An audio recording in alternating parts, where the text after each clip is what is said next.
welcome to the Building Sheriffs. It's a new year and a happy new year to all. Chris, I'm trying to do the intro here. What's all that banging and crashing? That's just me moving my arse on the chair, mate. Right, let me start again then. I fixed it. I put 2 screws in it. Yeah, well, it's not fixed. I'm starting again. Right. Happy New Year to you all. It's the 2nd of January, and I am Paul Puchoni, otherwise known as Puch, and with me is Chris E.W. Jarrett. And today it's part 2 of extensions, which will cover the next bits once you've got your drawings done and your structural engineer and your planning. First, it's time to say a very happy new year to creaky old EW. Happy New Year, Chris. Happy New Year, matey boy. Lovely to talk to you in the new year. And I'm enjoying a fabulous glass of orange and lemonade because it's January. And you do a dry January every year, don't you? Yes. Yes, I do, mate. And it's the first 3 days are okay because you're full of, self-conviction and or whatever the word, and full of vim and vigour. And then on the 4th day, by God, it hurts. And then there's 3 or 4 days of purgatory, and then it just gets worse and worse, really. I've always thought it was for amateurs, really, the whole dry January thing. I'm supporting my wife in not drinking from Sunday to Thursday, but then I'll probably drink very, very heavily on Friday and Saturday. So take a mean average. I'll be doing what I did before, because if I go 4 days without drinking, I will hit it with a very big stick indeed. Actually, I'm not doing, because you mentioned wife. My lovely wife gets annoyed with me because I do dry January. So okay, because we go for a drink twice a week. Sure. And I don't go for a drink to the pub with a load of blokes all wearing hair jerseys and hearty beards, quaffing about a gallon of bloody old and beastly, and then I'm there drinking bloody lemonade like some girl. So I've decided I will go to the pub because I just didn't go. So we didn't go out in January. But now I'm going to drink when I go to the pub. So I will drink twice a week. Hang on. So, from dry January and, oh my goodness me, after the 3rd day. Well, after the 3rd sodding day, you're going to the pub, so what's the big deal? I know. Right, what do you mean, what's the big deal? What about the 1, 2, 3 days, mate? That's a big deal. That's a big deal for me. If you ran your previous building businesses in the way you run your dry January, I think there's a few double standards going on here, mate. This is because I'm the perfect husband, mate. I'm doing it for my wife. Chris, I'm with you all the way. If you the most kind of insidious drinking really tends to be when you're just sat at home and you're just drinking, and sometimes you don't even want it, and it's just there. But when you go to the pub, it's an occasion. Yeah. Yes, you enjoy your 2 or 3 pints, and that's all we'll say on the matter. Yep. Right. So, by the way, how was your Christmas? Oh, it's lovely and quiet, mate. I didn't even bother inviting my kids this year. you miserable bastard. Well, they never come, so what's the point? Bless them. Yeah.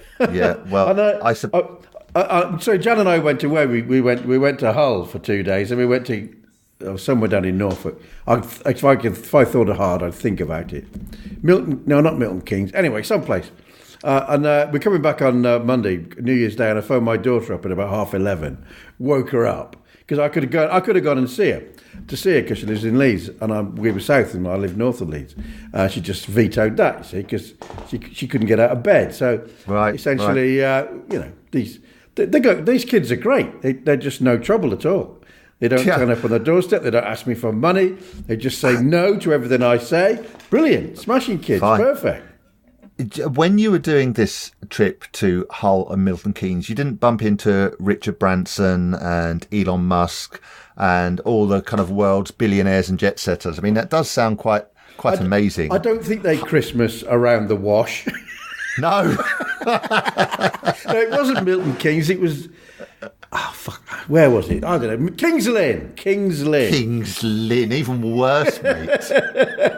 Carrot cruncher territory. It's what Jan does. She organises New Year at some godforsaken place every year. Just go to a travel inn, travel lodge, and then go to the Toby Carvery next door. We were in bed by 10 o'clock, mate.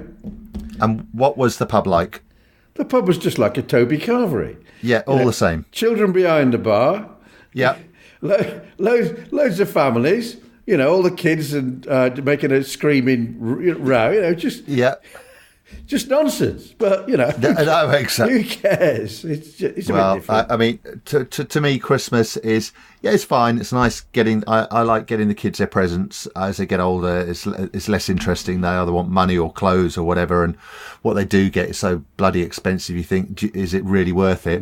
But the day itself tends to be a minor feat of endurance of cooking, socialising with older people, making sure everybody's happy, and just basically getting through the day. And you wake up Boxing Day and you think, thank goodness that's over and done with.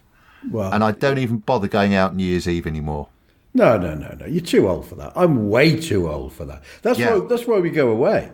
Because we used to go down to this, admittedly, a lovely old couple in the village. But he was very traditional. We had to go out with a bit of coal at one, and come back in and all sit around being nice for the first 2 or 3 hours till everyone got pissed. And Jan just thought, we'll have a change one year, and we liked it. So and this couple have gone on to better things now. Oh, right, okay. They were 90. Well, they're dead. They're dead. You mean? Yeah, absolutely, mate. That's a nice. Yes, one of the many euphemisms for being dead. Yes, gone on to better things. Oh, well, I'm not so sure about that. New Year's Day, we actually did something. No, sorry, New Year's Eve lunchtime. We went down to the Ivy in Cobham and had a fancy meal. We did the same. Not the Ivy in Cobham, but we noticed as we were driving around on New Year's Eve lunchtime that every car that we're passing is black. It's got 3 circles on the front, or says Volvo, or is a black.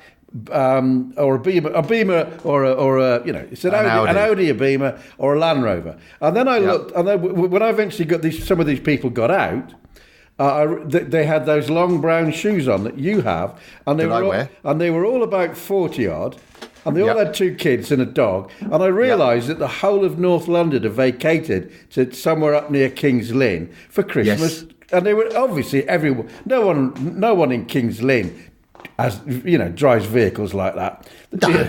They all drive pastel blue, little Daihatsu tea cakes around. With stickers on the back saying my second car is a tractor. Yeah. Yeah. Anyway, we went to the pub for mussels. They were bloody lovely, but boy was it a hassle getting in, and boy was it a hassle getting served. And I thought this is why I live in Preston-under-Scar, mate. Yes, anyway, this is mayhem. I apologised. I totally interrupted you in your fabulous, I'm sure what was going to be a fabulous description of the Ivy. Oh, the Ivy was very nice, Chris. It is, obviously, it's the chain, the Ivy in London. And one's opened up in Cobham because of all the footballers there. And do you know what? I thought, well, we'll take the kids because it's very nice. It's not pretentious as you think it might be. The waitresses are absolutely gorgeous in their red dresses. The waiters are young and handsome and all very polite. And we had a drink each. Joe had a champagne cocktail. I had a glass of wine. The kids had a Coke or an apple juice, whatever. We had a starter share and a main course, and it was 90 quid, which I don't think is half bad for somewhere that posh.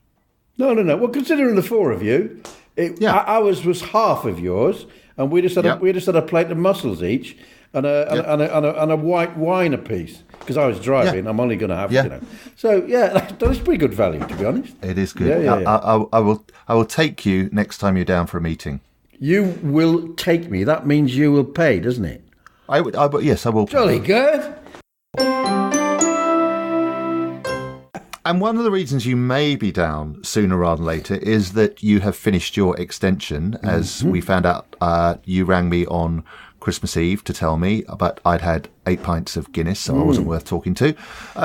So back onto extensions, Chris. And if you can remember that far back, once you'd had your planning permission done, and you'd got the steel calculations, all that kind of business, you were in a fortunate position. You didn't have to engage a builder. No, I know. I know a very good builder. Yeah, I'm sure you do. Yes. He's sitting in your chair. He is. And now, when it comes to prices, so sorry, 1 second. When it comes to prices, an architect might give you a rough idea, but it's not until you get your 3 builders in that you are going to see the probably quite a big variation in what they're going to charge. But as far as I'm concerned, there's a fairly simple formula, isn't there? There is a fairly simple formula, but as a builder, I never used to use it. I assume you're discussing the just per metre, aren't you? Yeah, that's it. Yeah. Price per metre per foot. With a little bit of additional work, additional percentage if the person's incredibly fussy or wants top of the range this, top of the range that, Yeah. Well, so just to enlighten the punters, and they can go to buildingsheriff.com, and on there you will find our extension cost calculator that we put together, and it is based on a price per square metre. And this is how most builders will look at a job. They'll look at the plans first of all, and you might have a 3 metre by 4 metre extension out the back, 12 square metres, and depending on which part of the country you live in, the per square metre price for a foundation, an oversight, a concrete floor, your walls, and a roof, and your very basic fixtures and fittings will come in around about £1,000 per square metre. Will it now? See, this is news for me. I know that sounds ridiculous, but I'd never used to price on that basis at all. I was my own QS. I did the number of literally down to the number of bricks, the number of 7x2s comprising the rafters, and each plasterboard sheet, the type of windows, diddly-da, added it all together and stuck 6 weeks' work for me and Terry or whoever, whichever poor sod was working with me at the time, and that was the price. Well, that'll work, but I think if you price up lots of extensions, as we know, Gummy and Mark, our mates, are in that business, and they'll price 10 extensions and only get 1. Now, it's very difficult to be able to do every single one in that way. And you mentioned a QS, and Mark and Gummy, a massive fan of getting a QS, a quantity surveyor in. So who's going to pay for this QS? Them? So them. Them producing a free quotation. What happens? Sorry. I'll just pause whilst Jan clatters around with the plates in the background. Sorry about that. No. What happens is Mark and Gum will put their square metre price in. They will have a rough idea of if the job's worth going for, but they will pay themselves for a QS to price the job, and it will cost them about £300. But it may be you think, okay, they do 10 of those, that's £3,000. But on a £200,000 extension, I would say that's a very small percentage to know exactly. A QS will come in and do exactly what Chris does. It will tell you every nut, screw, bolt, sheet of plasterboard, bag of plaster, brick, block, insulation, how many roof tiles, and you will have that completely nailed down. So the average punter, let's describe the average punter. Mr. and Mrs. with their house, they've either borrowed money from the bank, come into an inheritance, second mortgage, something like that. It's very unlikely that they have saved up 30 or 40 grand. And if they have, well, good luck to them. They have a pot of money, and that pot is finite. Now, they will believe they can afford the extension, but that money is valuable to them. Now, if they just get 3 builders in and one price is 32,000, one is 41 and the other's 58, how on earth do they know what to go for? Surely you and I, with the building sheriff, we're in the business of information. And I would say the more you can be informed about any building job with regard to price, the better. So my recommendation would be to get a QS in, pay the 300 or 400 quid. I don't care if it's 500 quid. The QS will tell you exactly what it's going to cost, so that when you get your builders in, you can then choose on who you like best, not on price.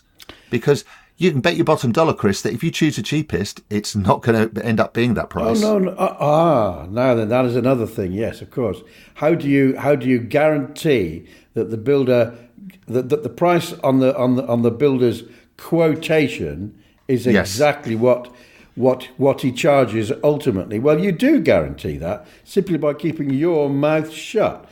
The moment you say to him, "Oh, while you're doing that, do you think we could have this, that and the other? As soon as you start changing the spec, you must expect to pay more. But you must not expect to pay a penny more unless, for instance, the builder has stated that whatever he's allowed. So, for instance, for obviously the easiest example is when he's digging the footings, the foundations. He'll assume that the earth is clean and there's nothing underneath to upset him. Now, if he hits a main sewer line or whatever, that's going to cost more. But if he hasn't written that in to his quotation, that simple fact, then he has absolutely no right whatsoever to charge you more. A builder has if he's got the word quotation on the paperwork and everything is included, then he has no right whatsoever to come and try and hit you for more cash. Just no, and I agree though, Chris. But what I'm saying is that will it be a quotation on the back of a fag packet, or will it be a 15-page comprehensive breakdown of the job, which will tell you that you're going to use 12 half-inch plasterboard on the walls rather than 3/8 inch plasterboard? That will tell you that you're using certain types of bricks. That will tell you that yes, if you find you've got to move the manhole, and if you find a sewer, that you've then got to lintel over that, and that's all included. Because so many builders put a cheap price in, and then these extras that drive me mad aren't real extras. These are people conning you. These are saying, oh well, I didn't quote for that. And there's nothing you can do really, because you spent 10 grand's worth of your money on this guy, and he's probably going to want 20% up front to buy some materials. So I think that knowing the price and having your breakdown from a QS is vital. The way you put that, Puch, how can I possibly argue with you? Well, you can't. You're a very convincing man, Puch. Well, our site's convincing, Chris, and I really, on this series of podcasts, we haven't blown the trumpet of the site, but we give people information. As we said, if a plasterer comes in, you can go to our site and you will know exactly what his day rate should be. Wherever he's from in the country, click on plasterers in Somerset, you'll know his day rate will be £160 a day. Now, there's no getting around that. That is information that you and I know, and a QS is far more able to gauge the price of a job. But I would say, first thing, go to our cost calculator, put in your square meterage, put all your little bits and pieces in, because your basic £1,000 per square metre will not include your fancy trifold doors. It won't include your Velux windows. It probably won't. It'll probably be a flat roof and won't include a pitch with either slate or tile on there. So there's a lot to think of, isn't there? There is. Yeah. And it must be bloody confusing, to be honest, to the punter. So, and this is why getting a builder on recommendation is certainly worth trying to do. Do your darndest. Try and find somebody somebody who can give you a recommendation, and then judge the man. If he's, if he turns up late, if he's, I don't know. I've got this image of a slick so and so called Jason turning up in a silver, very expensive car. I'd avoid him like the plague. But that's just my prejudices, mate. But if he's called Bert with a pencil behind his ear, and he looks as though he's been doing this for 40 years, and he tells you this, that, and the other, it's just a real confidence boost to get somebody who you think is going to be good. Yeah. Equally, I will say that things are changing slightly. We're both obviously who is as young as we once were, and I look at some of the younger builders. I work with a young guy called James, very competent builder, and he has a nicely painted van, and he's got lovely cards. And what I'll say for him is he's a charming fellow, and you might think, he's slick. Well, he's not slick. His operation is slick. He is on time all the time. He speaks to the customer and gives them good, honest advice. If you don't need to spend money, don't spend money. If he thinks of some design idea midway through, he will suggest it, and if the customer likes it, then he'll price it up. So I think it depends what type of extension you're having and where you live. If you're just having a box on the back of your house in an English suburb, then yes, your average Joe Bloggs builder will be fabulous. But I think if you've got a £1.5 million house in Wimbledon and you're having this super duper extension, and it's very fancy, you need someone who knows that kind of business. Yeah, horses for courses. Yep, absolutely. Day one. I mean, most people won't know what to expect other than hopefully make the guys a cup of tea. But I mean, the first job is going to be access, isn't it? How are they going to get round the back to start digging out the foundation? Now, if you have a nice side alleyway that's wide enough to get a little mini digger down, then they'll do that. But if you haven't, there could be a bit of trouble, and this is something you need to know in advance. Are the guys going to be digging by hand, and are they going to be barring it through your house, or is it going down the side? Yeah, well, if you live in a terrace, it's quite likely they will. You've got to know this. It's happened. Yeah. Yeah. Hopefully, if he's got any sense, he'll keep you informed regarding this. Yes, If they are burrowing through your house, then each day you want a through route created. You want the door jambs protected from the barrow. Yeah. Because these barrows aren't driven by test pilots. They're driven by good lads called Dennis, and these lads just are going for it. And you need someone on the floor. You need covers. I'm just thinking of having the whole of an extension foundation dug out and barrowed through the house. What a nightmare! But I've done it. Have you? Christ! Oh, I've done it, Chris. Yeah, I've done it. A small one, but I've done it. And we mixed up out the back everything. We couldn't get a mixer make pump through there, so we had to. In the end, there was an alley running down the back of all the terraces, and we ran a lot through there. But when we were bringing all the ballast in, and we had to knock the concrete up with a mixer, we just did it in the garden, and we just had to run it all through the house. So sometimes there's nothing you can do. So obviously, extensions 101, as they say in America, prepare for disruption. Yeah. And prepare for it all to take a little longer than you anticipated and the builder anticipates, because you're always going to come across problems. And where's he going to park? Where's he going to put his skip? Little things like that. When all his subbies turned up, and there could be 4 vans there, where are they all going to park? It doesn't matter if you live in the middle of an aerodrome, but you probably don't. So all these things really have to be taken into account. If there's 6 of them on site, and and they have certain bodily functions, where are they going to perform these? Yes, exactly. Are you going to let them tramp upstairs to your bathroom? Are you?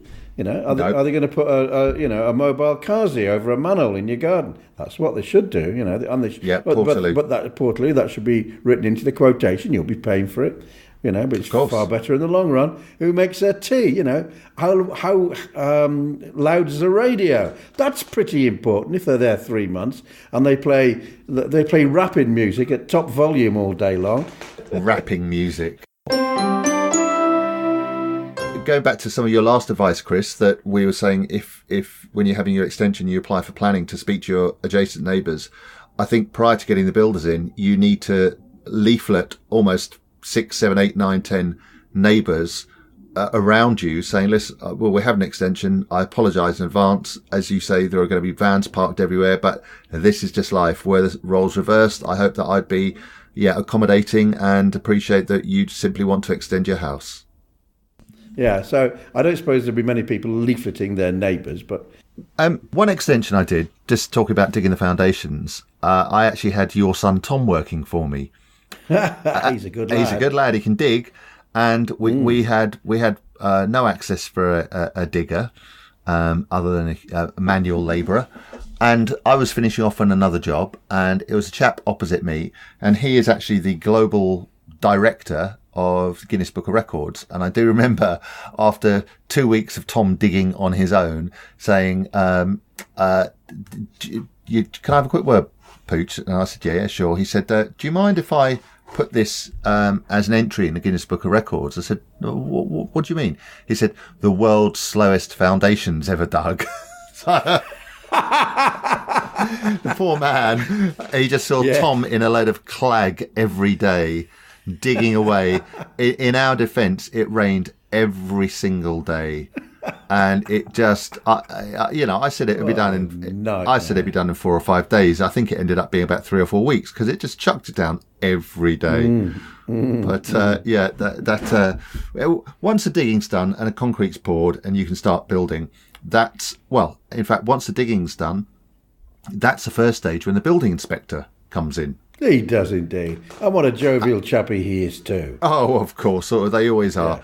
Yeah. So these guys, as we spoke about before, these guys are the regulatory side of the council who will make sure that your builder has dug the foundations to the correct depth and make sure that he's poured enough concrete in, and he will only come at certain stages. So he's not going to be hanging around every day. You pay your money, and he will only come when the builder calls, and the builder has to call him by 9:30 in the morning or 10 in the morning, or he'll be gone on his rounds to all the various sites that he's managing.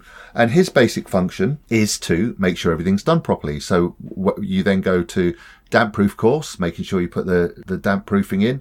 Then at wall plate height, when your wall's at the right height, he'll come and check all of that. And the roof he'll check the timbers that you put in. If you're doing a kitchen and you've had new fuse boards and stuff like that, he will need to see all of these things. So what I'm saying, that every area of work is covered. If you're doing electrical work, that will have to be covered. If you are rerunning, putting some a new boiler in or any new gas work, you're going to have all the relevant certification before it can be signed off, which then means that once you've got that signed off, it's logged to the council and you can sell your house with an extension, and it is classed as a viable extension. And it'll be lovely. What I think is lovely, though, Chris, is answering people's questions. Oh, I love it, mate. I love it. Shall we move on to the questions? Yes. Is there one from a bloke called Norman? No, but I like this question. This is from Jane in Warwick, and she asks via email to the building sheriff, is putting a shelf up really as difficult as the common stereotype suggests? Depends how competent your husband is, Chucky Egg. Well, I mean, so the stereotype is the shelves falling down, husband's trying to put a shelf up. Why is putting a shelf up so difficult for people? Well, for a start, there's several ways to put a shelf up, aren't there? Do you want a beautiful shelf, or do you want to see the brackets? I mean, are you putting 10 shelves up? Therefore, you put that lovely. Are you putting a system in? I think it just comes down to one thing, really. It's knowing how to use the right drill bit with the right plug with the right screw, and get a right fixing. Mm-hmm. You know out of experience, if you start drilling into a brick and then there's a big air hole in there, and it suddenly your drill goes in too fast, you're not going to get a fixing. And then people might try.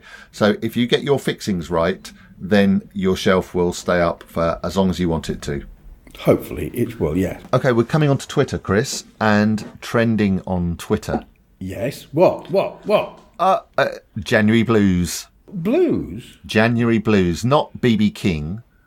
No, I figured that. No, people feeling miserable because it's January. Why?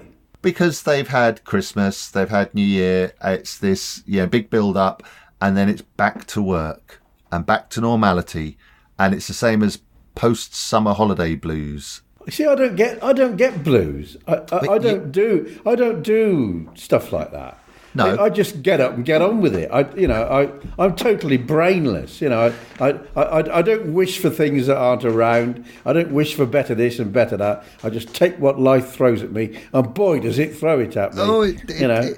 I spend all day sitting in it normally. But I would say that we are very fortunate, and this is one massive upside of being builders, is that we don't have to go into an office every day, the same office, doing the same job, being spoken to by bosses and having to do certain things. And that kind of drudgery, the modern day, office life must be purgatory. It must be. I can't imagine it, Pete. I've only ever worked in an office once, and I was 17. And there were about 8 women, all old enough to be my mother in there, and they just took the piss out of me solidly all day long, and I thought it was brilliant. But I suppose all offices aren't like that. Yeah, no. I don't know anything about offices.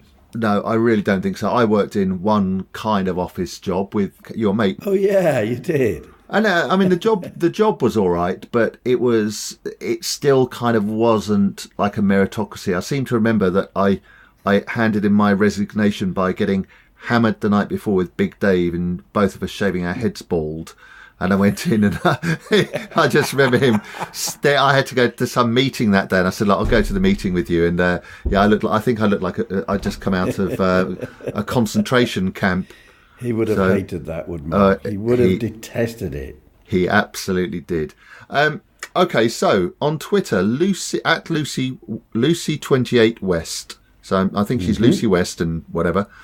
My husband and I would like a goldfish pond in the garden. Would you suggest a preformed shell or a liner? Also, do you have any other tips? Well, strangely enough, I have a pond in my garden. There are no goldfish in it, I'm very pleased to say. There are lots of weeds and brown stuff floating around. It's quite big. It's quite pleasant to look at. Right.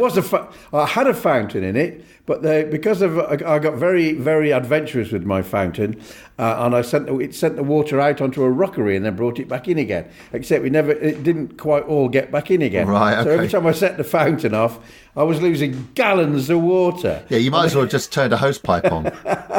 And just kind of thrown it down the dale and just let it all run out. Yeah. But and then the fountain broke. There was a big bang one day, and it's never worked since. So it never will work. But what the hell's a preformer? No. So they're these plastic shells that come with a deeper area, and I've seen them and I've installed them. I know before. What you mean. Yeah. They're not bad. What's yours? Yeah. Is yours a liner then? Mine's a liner. Yeah. Works a treat. Not a problem. Works a treat. All right. Yeah. Well, Lucy, I would say a preformer would be cheaper.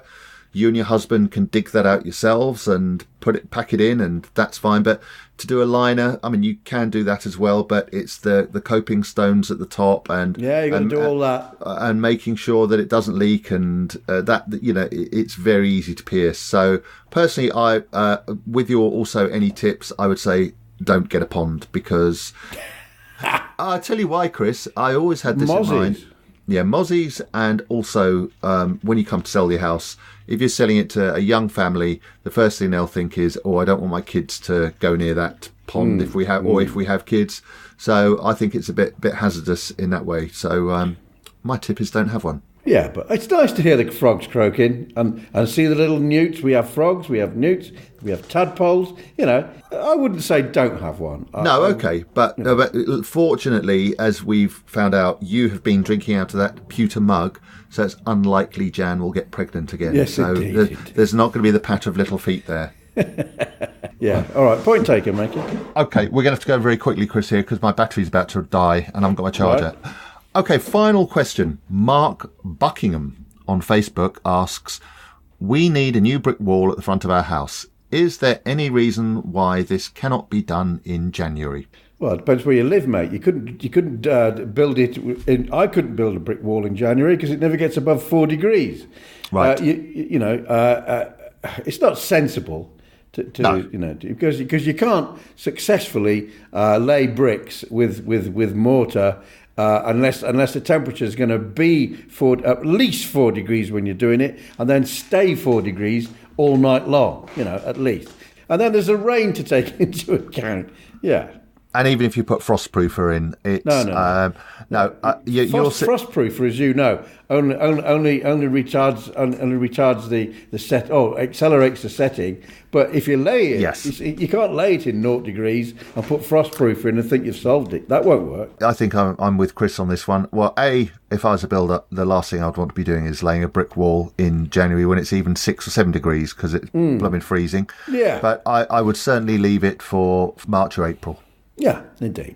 Okay, well, that's the end of the questions, Chris, and I'm afraid I have to dash off. Yep. I have things to do, places to go, so I'm not going to the Ivy, by the way.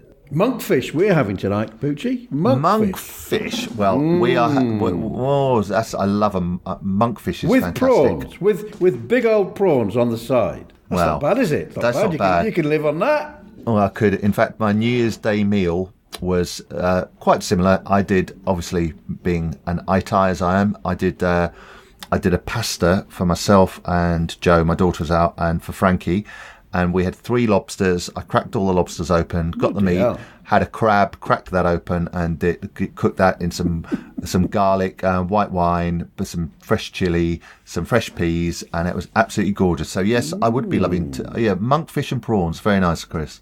Oh, you're saying that as though I designed the meal. Yeah, of course. Yeah, look, I better go because I'm cooking our chicken casserole. You better go back to the monkfish that you are cooking. Yes, mate. I will speak to you very soon. Indeed, matey. Bye-bye, everyone. Bye-bye. Sooty, always in mischief, Sooty. Always the beachy troubles, always brewing. But really, we must be fair. He's the cutest, sweetest, lovable teddy bear. OK, Sooty, take it away on the xylophone. Ladies and gentlemen, Sooty.